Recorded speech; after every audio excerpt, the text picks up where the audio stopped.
Welcome everybody to Verbum Day. Verbum Day is the lectionary podcast of Transcendent Truth Media Network. Hope you can hear me all relatively well and that I don't need to scream too loud. We'll see.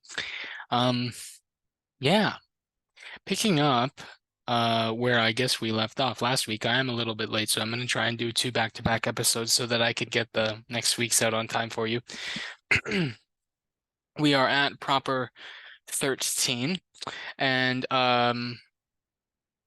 we're beginning in an interesting place, and this is kind of taking a step away from where we've been, a step away kind of from the parables that we've been in, and moving a little bit, not to say that we're moving a little bit more toward miracles, though we are today and we are 1 week from now, but it's to say, if you will, we've been in parables, the parables largely of judgment and about the kingdom for 4 weeks, something like that. Now we're moving, if you will, in a direction that's for 4 weeks, about a month's time, in these kind of not just miracles, but matters which deal with the wrestling of faith, whether that's just in the gospel reading or with the semi-continuous primary Old Testament option, which, as everybody knows, I don't use on Sundays.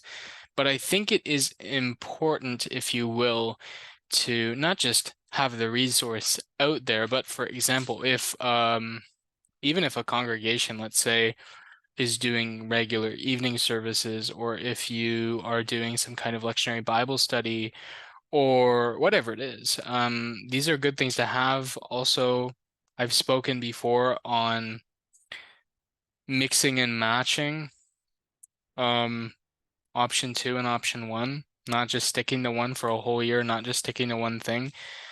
And a lot of that is coming back into its helpfulness and relevance now as we move through these next 4 or so Sundays that are dealing with the concepts of struggling and wrestling with faith, because they really begin here, not so much with Matthew 14, though in a sense they kind of do, and we'll get into why that is, dealing with, well, simply the impossibility of what happens. But we are also dealing with the more literal in your face form of a faith you need to wrestle with when we look at Jacob. And getting into this, what we have to keep in mind is that here, as you know, as I always do, I'm going to do my obligatory complaint. You ready for it? This is a text which, if you're using in the pulpit, needs to be brought with its context. And I'm not going to be the one of those guys who says you can't take people's Bible knowledge for granted, and that is true, I suppose. But I think that's to sell people short. If we are doing our jobs as pastors, preachers, ministers, priests, Sunday school teachers, whatever we are, whatever our vocations of service are in the Christian church, we should be building and enculturating a biblical literacy into our people. Our people's biblical literacy is on us. That's our fault. If you do not have that in your community and you've been there a while, sorry, that's your fault. And so a lot of this work is not only beginning outside of the pulpit, it's continuing outside of the pulpit, it's being sustained outside of the pulpit. But then still, the case of the matter is this, that when you step into the pulpit, well, now whether they have biblical literacy or not, the job of the pastor is to remind, it is to I've been talking in the last few services, I guess, about anamnesis, so I'll do it again. It's about anamnesis, right? Remembrance, reminding, recalling, recounting the words and statements and actions and deeds and promises of our Lord again and again and again and again. Now, what that means is that the job of the pastor, the job of the preacher, the job of the biblical teacher is not just to tell people what they don't know yet. That's stupid. That's not what we're doing, okay? Our job is to bring forward what God has given us to bring forward. Think of it this way, if you will. Your job, and I know this is going to grind, I guess, a lot of gears of people who were trained in a different era. I was trained by people who come from that era, so I guess I just disobedient and unteachable. I don't know what's wrong with me. But following the ancient traditions of the church, what we see there is that they are not interested in the same thing that modern homiletics are interested in. Modern homiletics are interested in taking the text and saying, okay, this is the text. How can I use this text for your personal needs? But that's not what we're supposed to be doing, right? That's not what God has called you to do. God has called you to take the text, proclaim the text, right? Yes, there is a sense in which be sensitive to their understanding, be aware of their biblical literacy, see how you can help them with that, but primarily, your job is to take that text, proclaim that text, preach that text, apply that text, do all kinds of things with that text. But at the end of the day, it's the text that you're working with, not the people. And I really don't like hearing you need to do hermeneutics on the people in the pews. You need to do hermeneutics on yourself. No, you don't, right? You need to take the text, proclaim the text. That's what the people need. That's what the people always need. And we can say all the time, as many times as we want to say it, that what really matters is what the people get out of this one-off on a Sunday. Again, this is false. Um, Rather, we need to be building and trusting that the Lord will bring people back week by week. And if, the thing is this, if our people are still not coming back week by week and we're not doing anything about it, church discipline is a real thing that pastors are called to do. If your people are not saved, that's your fault. Right? I'm just going to say it there. So, I guess that's a little bit of an excursus, an introductory excursus on all that stuff. Anyways, what I was trying to say before I said all that stuff was this. As I'm always saying, this is one of the very difficult things to do is when the lectionary gives us an Old Testament text. Usually it is an Old Testament text. Sometimes New Testament, not usually. Like an epistle, but not usually. Usually it's an Old Testament text that's out of context. What we need to do is bring that context into the pulpit. Otherwise, the text itself doesn't make sense. So you need to go back. You need to talk about Laban. You need to talk about Jacob's situation with his father. You can do this all in just a minute tops, a minute flat, right? And that's fine. You can do that. But when you bring that in, then you understand, okay, there's a backdrop to what Jacob is saying, what Jacob is feeling. I'm not saying you need to or should psychologize Jacob. You shouldn't be doing that. That's not what the sermon should be if you're using this text. But something that's really important for us to know and to preach is that Jacob's wrestling begins before Jacob's wrestling begins. Right? Jacob's wrestling begins in the context and the backdrop of him knowing that he's a dirtbag and a trash sack, okay? That he is a thief and a swindler and a liar. Not great. That he was essentially being ostracized from his family, now his in-laws. Nothing is really seeming to go its way. Maybe Jacob feels as though he's turned his life around in part, but not in whole. And so there's a lot that's going on there. I said we shouldn't psychologize him. That's clearly what I'm doing. So don't go that far. Don't use any of that.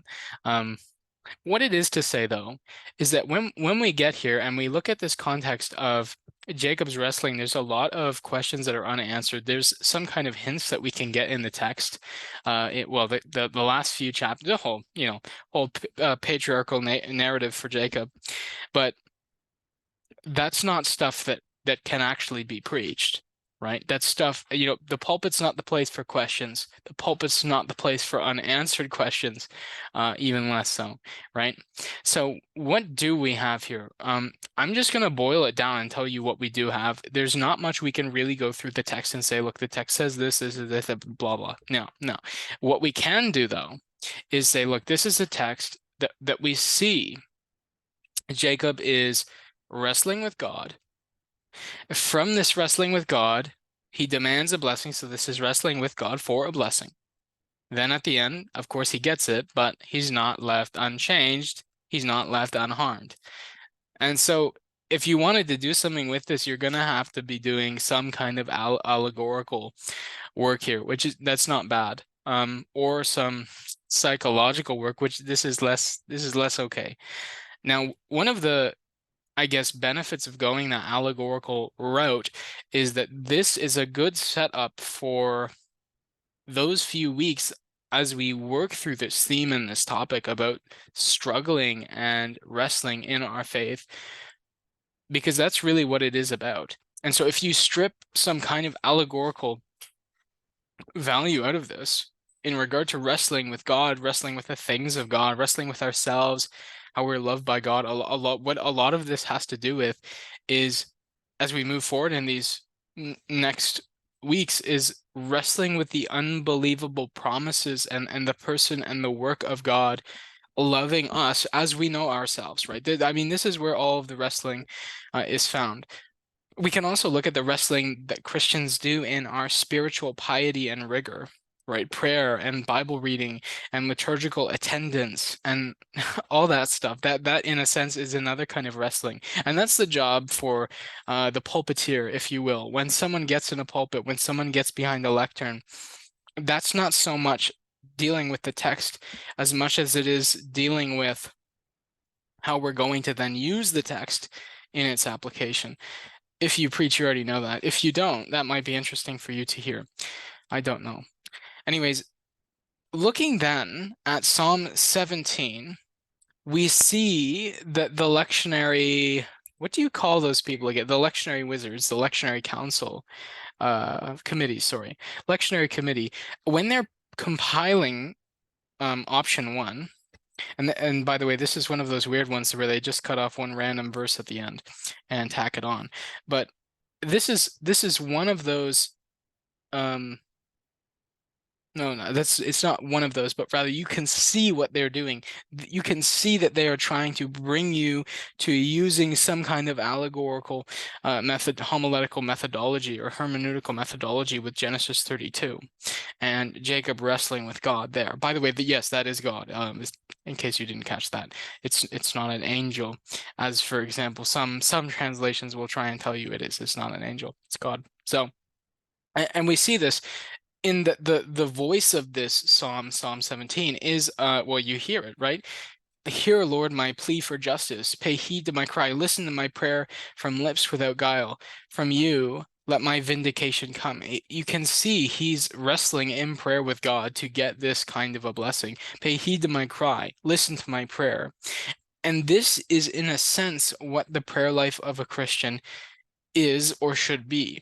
And I think, and this is, everybody who knows me personally knows that I'm not a Western supremacist, but if I am anything other than some kind of hybrid lover of both, I would be an Eastern or an Oriental supremacist, theologically speaking. And one of the reasons why that is that I think theology needs to be given voice, not primarily in our books, but primarily, and that not primarily even in our pulpits, right? But primarily, if anywhere, in our lectionaries and in our prayers.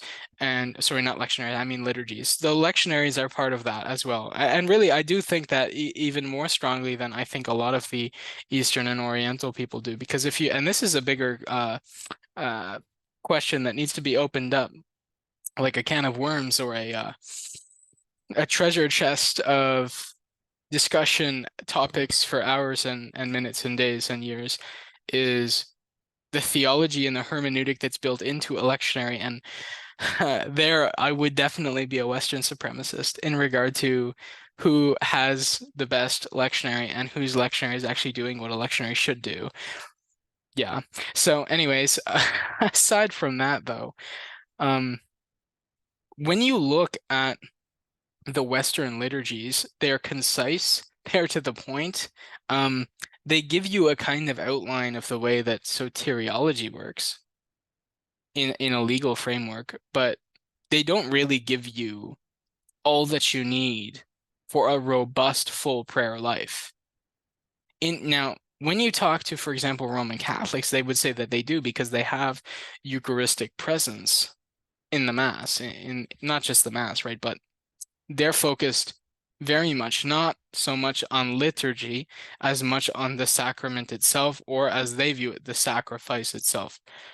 So when we look then at Lutherans, and we have both Western Rite and Eastern Rite Lutherans in the West, such as we have a very similar liturgy to the Roman Catholics. It's almost identical because we just inherited what we received. And so a lot of our people don't understand, neither do Roman Catholics, understand, or Anglicans for that matter, the wrestling that goes into a robust Christian prayer life from our liturgy. If we do understand that, it's because it's been preached, it's because it's been taught, it's because we've read about it. But every single Orthodox Christian from the East, from the Orient, they know this. Why do they know this? Because you cannot attend week by week Orthodox liturgies, whether we're talking divine liturgy of the Eucharist, whether we're talking about um, matins, whether we're talking about vespers, whether we're talking about whatever it is we're talking about, you cannot go through even one of their liturgies without catching some kind of semblance of the fact that they understand and actually embody the concept of a struggle and a wrestling with God in prayer for blessings. An example, a quick example, the length. Why is it so long? The repetition. Why do they repeat phrases, concepts, whole prayers? Why are we saying the Our Father again and again and again? Why do we say the Creed so many different times in the Eastern and Oriental liturgies? Why is this constant plea for mercy coming up again and again and again? And you know what? Here's the thing. When you open up the prayer book of the Christian Church Universal, talking about the Psalter, talking about Jesus's playlist, okay? What you see there is this. You see repetition of petitions. You see Hebrew parallelism. You see, Lord, hear my plea for justice, pay heed to my cry, listen to my prayer. 3 times in one go, right?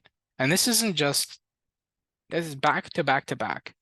But that's not just the psalm. That's not just these 3 verses. This is a psalterial concept, if you will. And this is something that is very obvious to people who pray the Psalms regularly, sing the Psalms regularly. I don't just mean one in a liturgy. And this is, again, another difference, right? When we're talking about Western liturgies, unless you're talking about Liturgy of the Hours, and then even then, per hour in the Liturgy of the Hours, we're doing 2 Psalms and a canticle. That's not quite what the East and the Orient are doing, right? The Orient is far more extreme, but 2 Psalms and a canticle, it's not that much. We're not really going to catch anything, any theology by osmosis in that kind of way. But anyways, the point here, to boil it down, I'm just rambling. Not just rambling, it's useful rambling, but is that this idea of wrestling, I think it's lost on us because it needs to be something that's not just known intellectually, but embodied in our prayer life. But the only way that that's going to generally happen in a Western Christian theological liturgical context is through what's falsely called, in my opinion, annoyingly called ex corde prayer, right?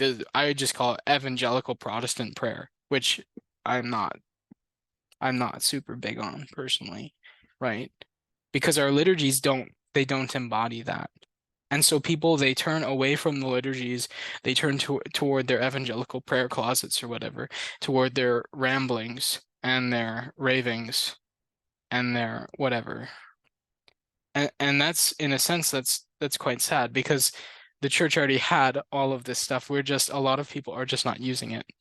But just to say a little bit about that concept is this wrestling with God in prayer is one that repeats and comes back. And this comes back to the earlier point of what our pastors, what our preachers, what our teachers of the scriptures supposed to be doing. It's not just telling people stuff they don't yet know, but reminding them, recalling things about the person, the work, the promises of God again and again and again. Why? Because our hearts, our sin, the world around us, sin, flesh, the devil, they want to take faith from our hearts.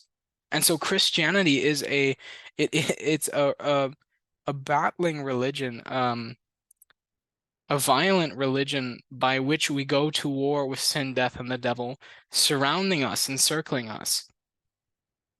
And so in that way, we're constantly wrestling to keep our faith, wrestling to strengthen our faith, wrestling to avoid temptation. And this is another kind of wrestling, right? This wrestling with God is also a wrestling with him to strive in holiness. But not just that. Um, Again, so we're wrestling for faith. We're wrestling with sin. We're wrestling in prayer. We're wrestling in so many different ways, striving in so many ways. But one of the other things, and this comes into connection with transfiguration, and I meant to preface this whole episode with a discussion of transfig. We're not going to have time, but to do that now. But transfiguration is what almost all Christians in the whole world are celebrating on this Sunday, except North American Lutherans. Lucky us, right? We celebrate it in a place no one else does, which is the end of Epiphany. So um, that concept, if you look at, for example, Luke 9, that textual case of the transfiguration rather than Matthew 17, in Luke 9's account of the transfiguration, prayer is the context. It's explicitly the context. And Elijah and Moses are glorified there specifically. And you have this language that is prayer focused, prayer motif focused. And I mean, I upload all my sermons, so you can go listen to what I say about it. But connecting this and that, if you will, in option 1 of the Old Testament for proper 13, Genesis 32, Psalm 17, we have this notion of wrestling with God for blessings. And then if you turn over to Luke 9 in the Transfiguration, what you see there is that there is this, again, this kind of wrestling in prayer, and a reclusion in prayer too, because Jesus takes them up to the mountain. And this gets, in a little sense, at some sort of asceticism, and I don't want to trigger any kind of lackadaisical, spiritually lazy Lutherans, because I know that's so many of us. But Jesus loved reclusion and prayer and reclusion. He loved the idea of, let's go to this hard to get to mountain where no one else will come, and just pray for hours and hours and hours and hours and hours until my face glows with divine glory, and until you, through prayer, are fully awakened and can see who I truly am. And well, there's so much to say about this, but again, and maybe I'll hop on. I'm not gonna have time. I don't have time to do anything because we have divine liturgy tomorrow. Life is hard, friends. I guess that's what I would say. Time is difficult. Time is difficult. Dr. Luther said something wise. He said, when I don't have any time in the day, I pray more. Right. This is why. We need miracles to just accomplish basic tasks, don't we? But then so anyways, going through this, Psalm 17 is giving voice to the reason why we are going to understand Genesis 32 if we're following the lectionary's intentions. Allegorically, is that out of this, they are trying to set up a mini series for whoever's using it. This is definitely one of the options to do, and it's one of the ones that you should indeed do. You have again and again and again this petition that God would hear you. There's reasons given as well. We can talk about those, but they're not the main point, right? His lips are without guile. God has seen that this individual is right? Let my vindication come. Your eyes have seen what is right. Your eyes have seen me. That's the idea. You've tested my heart. You know me. You know me inside and out. You know me in the dark. You know me in the light. You've tried me by fire, but you find no malice in me. My mouth has not transgressed as others often do. So he's saying, I am just. You know I am just. Hear my cry for justice, my cry for vindication. And so in a lot of ways, this is, I think, trying to say too much when it's put together with Jacob. And I guess that I suppose that would be one of my critiques against option 1 in the mind of the lectionary committee for the Revised Common, is that Jacob, it doesn't make sense if he thinks he's innocent. He doesn't think he's innocent. He knows he's not innocent. This is why he's acting so sketchy in the preceding and the proceeding context of the given text. And so I think this is one of those cases where maybe we just will have to, if we're trying to follow their kind of intention here, take some and leave some. Take that which is in Psalm 17 about this giving voice to the allegorical striving and wrestling with God in faith, in prayer, in such things, but leave those concepts of justice and vindication, because those are not found. Those are not found in Jacob. What you could do is you could leave more of Genesis 32 and just take that concept of striving out of Genesis 30, and that really is quite a much safer option.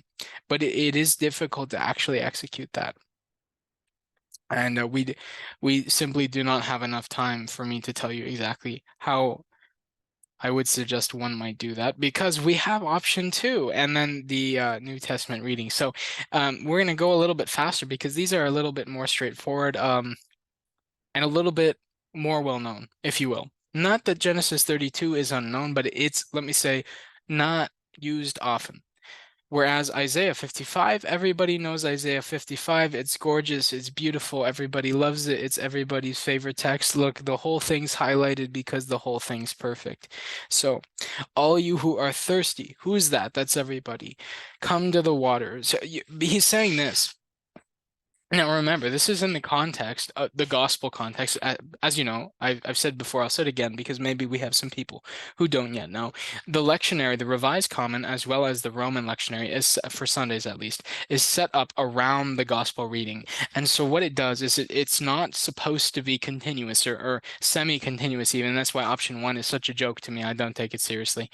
But what it seeks to do is bring the entire canon of Scripture, the Old Testament prophecies of the fulfillment in Christ, the Psalms and the Canticles, which give voice in song to what we see in the gospel of Christ, the epistles, which explain and expound and express theologically, dogmatically what, again, we see manifested in the gospel of Jesus Christ our Lord. Now, see here, what's happening in the gospel, and we will get there, it's the feeding of the 5,000. Jesus is out in a desolate place in the desert, and people have a need, they have a hunger, and he feeds them. And this we see in Isaiah 55:1. All you who are thirsty in the desert, all you who are hungry without food, come to me. You don't expect this to be possible, but he's saying, come, this is my invitation to you. I will feed you. I will nourish you. This in conjunction with John 6, ideas of John 6, perfect. Not that you can, but it is in a sense the identical theme. And actually John 6 is the feeding of the 5,000. That's how it begins. And so that actually would be extremely fitting. And one of the, I think, things that are lost when we don't use John for the feeding of the 5,000 is its connection to the Eucharist. Because not that it's difficult to figure that out, or not even that it's easy to miss it. It's not. It's just there's one thing that is only, I find it is only subconsciously connected when we have John 6 as the reading for the feeding of the 5,000, and that's, I guess, this is that the way Jesus feeds us is not this kind of up to imagination thing. We know where he feeds us. We know, like, we know the climactic fulfillment and thing that the feeding of the 5,000 is pointing toward. It's just it's hard to bring that to the tops of our minds, the fronts of our minds, unless we have John 6 there to do it for us, because we're just apes and stupid, I guess. But anyways, this is what he's talking about. This is the prophecy fulfilled, as that's what the lectionary is doing for us. This is the prophecy fulfilled in the feeding of the 5,000. Those who are thirsty, they come to the water of Christ. We see other texts like this when Jesus is speaking to the woman at the well. I am going to give you true living water. It's just so beautiful. It's perfect, right? And so here's the other thing is that and maybe we should have looked at the gospel first, but maybe we will. No, I'll forget if I do that. Sorry, we can't do that. But you know how the gospel goes, right? Instead of Jesus saying, I'm going to do this miracle, he says to the disciples, you feed them. Right? There's no need to send them away. You feed them. And of course I can't. It's not possible. It's really not. There's 5,000 men there, which probably means 10, 15, 20,000 human beings in total. That no one has that much money. And not only that, no store nearby has that much food to feed them all. It's just, you can't. But what Jesus says is this absolutely outrageously impossible thing, and he says it like it's an obvious fact. You don't need to send them away. You give them some food. And so they say, Lord, we have only 5 loaves and 2 fish. And the assumption is he knows the problem. Like he knows why that's not possible. He's not an idiot, right? But so far from being an idiot, he's actually God. And so instead of saying, "Oh no, you're right," what he does is he says, "Bring what you have to me." You know, we're just gonna go over. We have to, right? We have to bring them here. Bring them here to me. And he ordered the crowds to sit down on the grass, and taking the loaves and the 2 fish, he looks up to heaven. And one of the other beautiful things is in the Roman rite for the Eucharist, in the Orthodox rites, this idea of him looking up to heaven is always included and that beautifully, and it's something our Lutheran liturgy doesn't have, but that draws together in the minds of the parishioners this the Eucharistic meal, the actual sacrament of Holy Communion with the feeding of the 5,000 in a way that for Lutherans, that's more difficult because we don't have that liturgical voice given to it. And so he looks up and he blesses and he breaks the loaves, right? Again, so many Lutherans, we don't have the fraction liturgically. And so this, again, is more difficult. Everyone else has the fraction. I've spoken about before, we need to have the fraction, but we need to have it at the right place. We're not Reformed. We should not have it where the Reformed do it. No other Christians do it there anyways. But what's super crucial about this is this idea going back then to Isaiah. Again, we will come back to Matthew, by the way. We will. But coming back here, the idea is it's impossible. I have no money. You who have no money, come buy grain and eat. Notice he doesn't say, you who have no money, I will give you. He doesn't say that. Come and buy with no money. That's an impossibility. Come buy grain without money, wine and milk without cost. Come and do this impossible thing. That's the idea. Now he kind of switches the idea in this second verse when he says, "Why spend your money for what is not bread, your wages for what does not satisfy? Only listen to me, and you shall eat well. You shall delight in rich fare. Pay attention and come to me. Listen, that you may have life." And this is, in a sense, this is very similar to what Jesus says in the in-between sections of John 6, where he says, "Why do you toil for this food that wastes away, this food that rots, this food that does not keep you alive forever eternally? You eat this food and you still die. But, right? But the food which comes down from heaven, which is my flesh, you'll eat of this flesh and you will never die." And so in a way, this would be better if we had John 6 for some of these reasons. And here again, he draws it directly to communion when he says, "I will make with you an everlasting covenant." Well, what is that covenant? This cup is the new and eternal covenant in my blood, which is shed for you and for all people for the forgiveness of sins, right? And he says, "As I made him a witness to my people," that's to David, "a leader and commander of people, so you shall summon a nation you knew not, a nation you knew that knew you not shall run to you." This is the Gentiles. "Because of the Lord your God, the Holy One has glorified you." And so there we are. The movement is this. There's people who have a need. They will come to Christ. They will do the impossible. They will buy without cost. They will buy without money. And he says, why spend your money essentially for things of this world? They will not ultimately satisfy you. And so he's really saying this is something contrary to, I do listen to other lectionary podcasts, and it's not because I steal what they say. Usually I don't. Not to say I disagree with everything that they say, but I'll just say this one thing. A lot of, no, I think actually, yeah, all the lectionary podcasts I listen to are either Lutheran or Anglican, and I was really let down when I kept hearing this notion again and again and again and again that the feeding of the 5,000 is not about the Eucharist, and the feeding of the 5,000 is just about the first article of the Creed and the providence of God. No, it's not.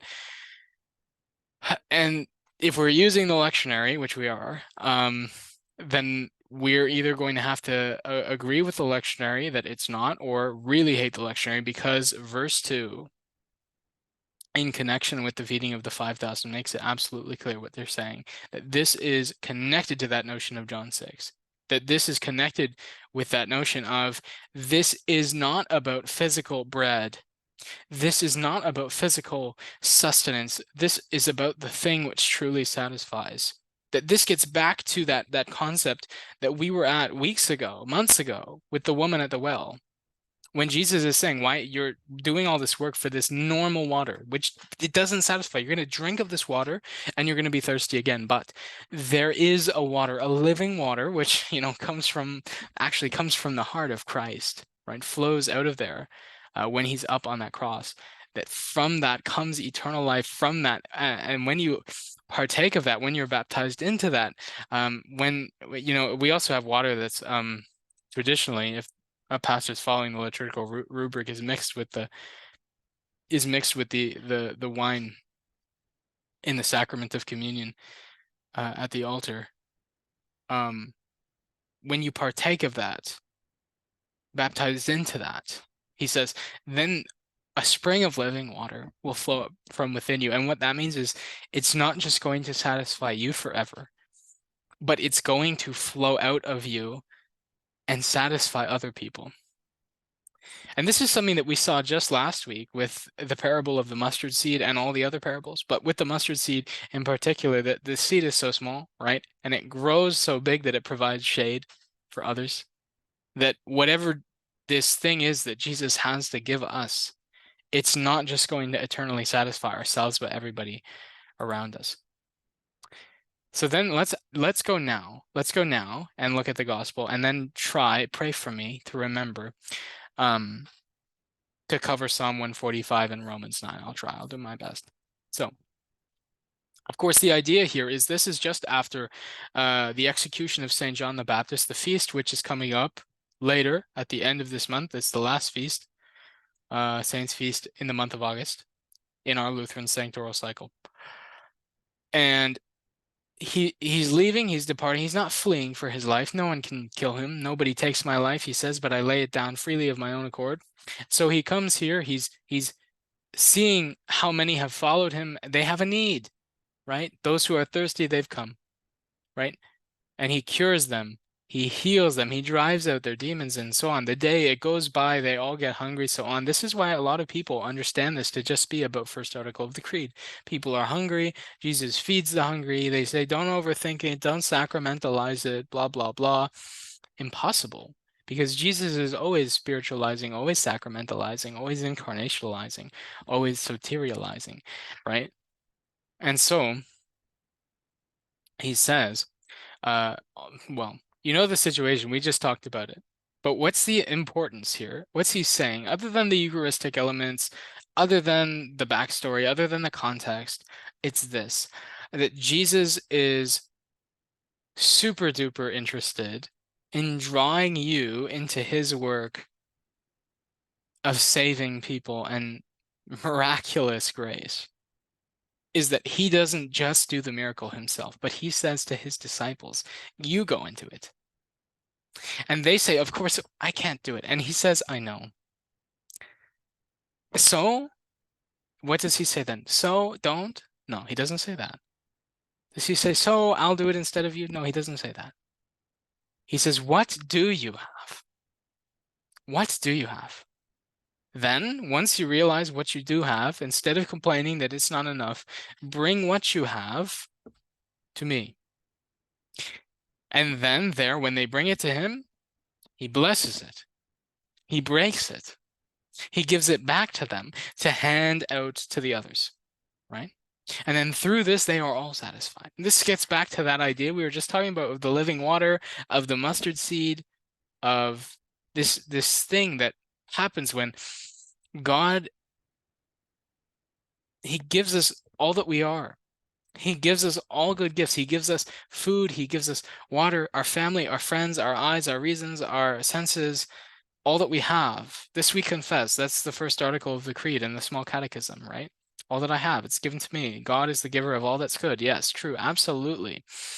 And yet, as he wants to then use that in his service. We hear this in our Lutheran liturgy. I don't know if the LSB, the Missouri Synod one's different or whatever. I haven't used it in years. But in the Green Book that we use, in the ELW that's used by the ELCIC and ELCA, we have this beautiful offertory, right? That God has given us all that we have, right? Ourselves, our time, our possessions, signs of his gracious love, all this we offer back to him. This is sacrificial language. Again, here, the Orthodox understand this too. The Anglicans understand this too. The Roman Catholics understand this too. Different groups emphasize it to different levels, but this is the idea that we're all unified on this, is that what we're doing is we're bringing ourselves, we're bringing our time, we're bringing our possessions, we're bringing it to the church. Even part of this is even the bread and the wine used in the sacrament. In earlier times, this was brought by any random one of the laity, not random, they're selected, right, to do so, but a different one every week. Someone from the congregation was bringing fresh bread that they had baked, bringing wine, right? And that's to be used. And so this too is a gift. And we say, well, this itself, what is this? This can't save, this can't forgive sin, what can this do? And he says, stop, bring it to me, right? Bring it to me, bring it to the altar, bring yourself to the altar, bring your gifts to the altar, bring your time, bring it all, incorporate it into this liturgy, right? If you will, don't think I'm a papist just because I'm speaking this way in a second, but let me just say it this way. He's saying, bring yourselves, your time, your possessions, your intentions, your prayers, your worries, your strugglings, your strivings, bring it all to the Eucharist. Bring it through the Eucharist, right? Bring it through it. And there I will bless it all. There I will transform it all. There I will transfigure it all, if you will, right? And then give it back to you. And this is liturgically, and again, this is not a Roman Catholic thing. This is universal. Lutherans as well, part of that. Is that the liturgy, the Eucharistic liturgy, is both sacrificial and sacramental. We bring our sacrifice of worship and praise and ourselves, right, in service to God. And then he gives something to us. Of course, what he gives to us is far better, but this is the dialogical nature of worship, if you will, or liturgics, if you will. And so what's happening here is we of our own selves think, I don't have a lot, I'm not a lot. That's true. But he says, bring all that which you have, all that which you are, bring it to me. I'll bless it. I'll transform it. I will break it, right? And I will use it to feed the world. The scary thing, I think, for a lot of people is they don't want to. Is, I guess, something that we could just simply say. I was talking to a parishioner about this the other day as well, in regard to tithing, the idea of tithing. And we don't have time to talk about that at length. I probably shouldn't have brought that up because it's something you can't just talk about for like 10 seconds. But there I was talking again about the fact that one of the absolute difficulties of Western Christianity, I don't mean like Latin, Roman Catholic, Lutheran, Anglican, Protestant, Reformed, that as in Western. What I mean is like North America and Americanism and individualism and me stuff,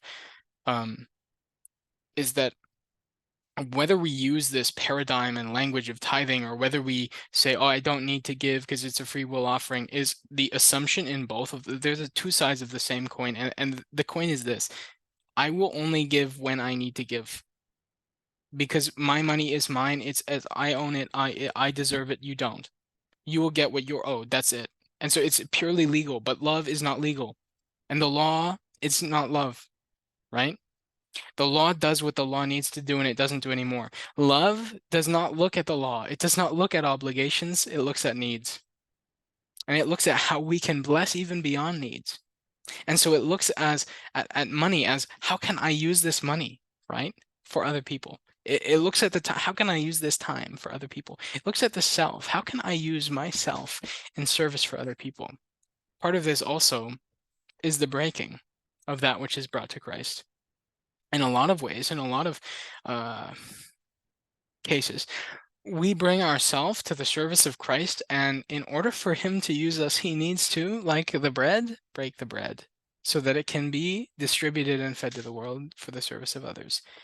There's a lot going on there theologically, practically, homiletically. But we're going to try and cover the last two readings. Anybody's free to email me if they want to ask questions about why I believe that texts are so interesting when other people don't. That's just that. So looking at Psalm 145, it's an interesting selection of text. It's just two verses, then we're jumping forward. Usually it's the opposite. Usually we have a huge portion of text and then two verses or a verse tacked on at the end. This is the opposite. The Lord is gracious and merciful. You know this one. This is the Lenten in the LBW. This is the standard Lenten gospel acclamation for those who do not use weekly proper gospel acclamations. The Lord is gracious and merciful, slow to anger, and abounding in steadfast love. That's it. The Lord is good to all, compassionate toward all your works. Then, and that's a beautiful text, but you have to ask, dealing with the lectionary, what's it for? I'll tell you what it's for. What it's for is it's for the New Testament epistle. It's for Romans 9. Now, let's look at the rest. The Lord supports all who are falling, raises up all who are bowed down. In a sense, this can be used, understood in light of the gospel reading. This can be used in the sense of the fact that the Lord is supporting the falling. He's raising up those who are bowed down. He's exalting the humble. He's filling the hungry with good things. And so as the humble go to him with what they have, he then exalts them, supports them, gives them more. But even more so, it has to do again with Romans 9, 1 through 5, and we're going to get there in a second, right? But the eyes of all look hopefully to you. This is part of the table blessing. You give them their food in due season. Of course, we know that this is in regard to the gospel reading. You open wide your hand to satisfy the desires of every living thing. But again, where is that desire being satisfied? Is it being satisfied through pizza? Is it being satisfied through bread and fish? No, it's being satisfied through salvation in him, through the surpassing worth of knowing him and being known by him, to quote Christian metalcore band Wolves at the Gate, who were probably quoting someone else that I should be smart enough to know who they are, but I'm an indolent ape, so I don't. So what's happening is we're drawing in all of this Thanksgiving language that relates to the table blessing. And this is the other thing. There's a great book. Can I recommend a book? I've never recommended a book on Verbum Dei before. Can I? Maybe I have and I just don't remember. I think it's called yes, Liturgy of the Ordinary. It is from a Anglican priest, Tish Harrison Warren. Tish Harrison Warren. I believe it's a female priest, but what she writes is beautiful. And what she writes is the connection between the ordinary things that we would call secular, and I don't at all disagree with the secular sacred distinction. I think it's necessary, it's right, it's proper. In these secular things of everyday life are connected purposely by God to the sacred sacramental. There is a reason why he decided to make the Eucharist bread and wine, things that were, at least in that common age, absolutely common, especially to the Jewish people. Still now, right? Wine at every meal, wine at every feast, wine at everything, right? Bread, even now. I guess this is a different thing with the rise of gluten intolerance, but for most people, bread is an everyday staple. Water. Nobody lives without water. It's impossible. Nobody's water intolerant. Nobody's teetotaling on water, right? These are the things he has used to bring himself to us.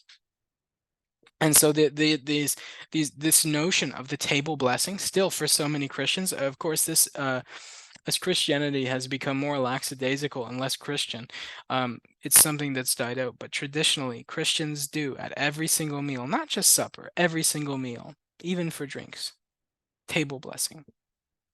Bless their food, bless their drink. At all times, bless the Lord. And this table blessing, just like bread, outside of the sacrament, is connecting in a sense of remembrance and anamnesis and drawing your mind toward the sacred. So also the table blessing is drawing you into this great table blessing of the Eucharist. He says, the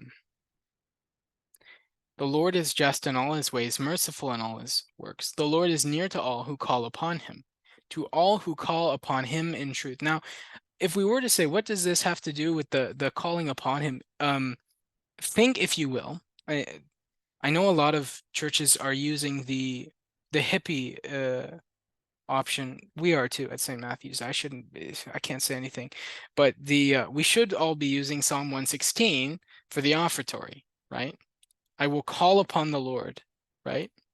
And what does it mean to call upon the Lord, really, liturgically? It means not just invocation, but this is like the height of it again is what? The altar. Is the height of all Christian worship. It's what is it? It's we need to get this, friends. We need to get this. And I know a lot of Lutherans, they love to say, "Oh, it's the pulpit." No, it's not the pulpit. It's not the pulpit. It's not you saying, "Oh, it's the faith I have in my heart." No, it's not. It's the altar. It is the altar. It's the sacrament of communion. It's the body and blood of Christ. It's the Eucharist. That is the height of calling upon him. That is the height of receiving him. That is the height of worshiping him. That is the height of salvation. That is the height of the whole thing, the whole shebang, the whole kit and caboodle. That is the climax of Christianity. That's the source and summit of the Christian faith, as the papists like to say. And they're right. They are, right? And we have it too. One thing I fear, though, is that we don't know that. And so we have the Eucharist, but we don't know that we have it. Does that kind of make sense? We know at an intellectual assent level, but we don't relationally know that we have it. We don't act like we have it. So many churches aren't even doing weekly communion, Lutheran churches. And I really wonder, do you know what you have? Do you know what you have? People who don't go to church do you know what you have there? Do you know what's there at church for you? And not just that, feast days. Do you know what's there? Do you know who's there? And in a way that he's nowhere else. Is that I think that is one of the trickiest things to get, and one of the most relevant things when we're talking about wrestling with hard to believe aspects of our faith. And this is going to be a bridge, if you will, to I did say I'd come on later and talk about transfiguration, so I'm going to do that actually.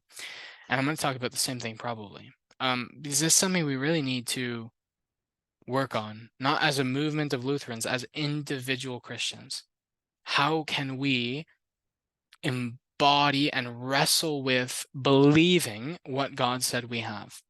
This is not just with the Eucharist, though. Is how are we at our Bible reading? How are we at knowing what the church is? How are we at witnessing? Do we know what we have? Do we know what we can do? Do we know what we're called to do? Do we know that we have been promised the grace that God will build his kingdom through us? Do we know that? Do we believe that? Do we act as though we are living in accord with that? I don't think we are. So that's something we have to actively wrestle with.